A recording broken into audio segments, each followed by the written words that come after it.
Myra, a cheerful little girl with rosy cheeks, was just 7 when her grandfather handed her a small clay pot with a single seed buried in dark soil.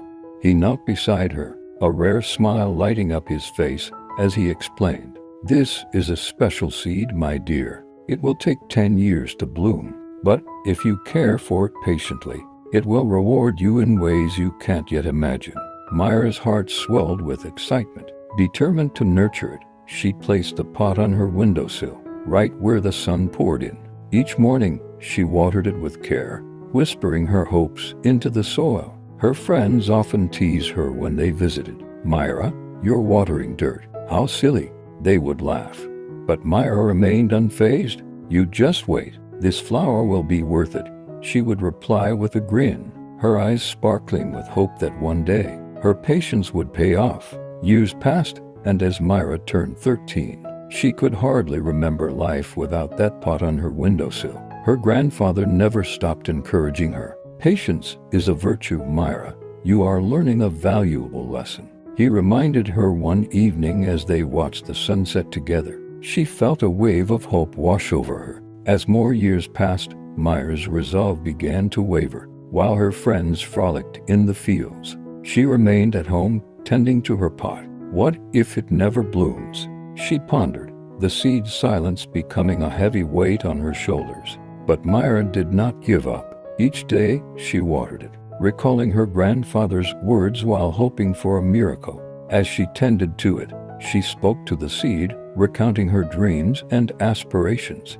"When you bloom, I will show you the world," she declared, pouring all her hopes into that pot. As the 10th year approached, the sense of dread began to settle in Myra's heart. One night, a fierce storm rolled through the village, shaking her home and rattling her very soul. Thunder boomed, and lightning lit up the sky as she held her breath, worrying for her precious seed. "God, please don't let anything happen to it," she whispered, her heart racing. In the chaos, she rushed to check on her pot, only to find it tipped over, the soil spilling onto the floor. Panic surged through her as she knelt down, frantically trying to salvage the seed. "No, not now," she cried, feeling a mixture of despair and determination.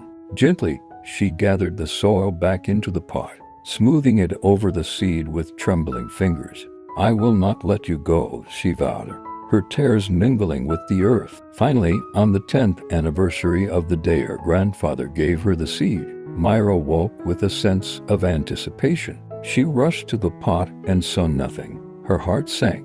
So this seed was just a lie, she thought, gazing at the pot with disappointment.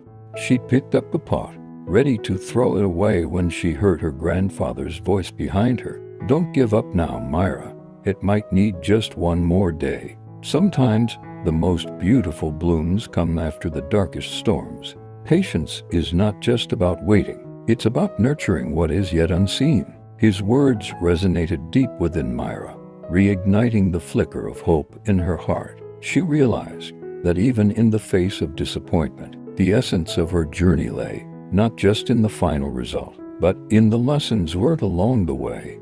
Myra, uncertain but hopeful, kept the pot. The next morning, she awoke to find the most stunning blue flower had bloomed. It shimmered in the sunlight with an iridescent glow. As she reached out, a small gemstone fell from its center, as clear as water. Alongside it was a note in her grandfather's handwriting.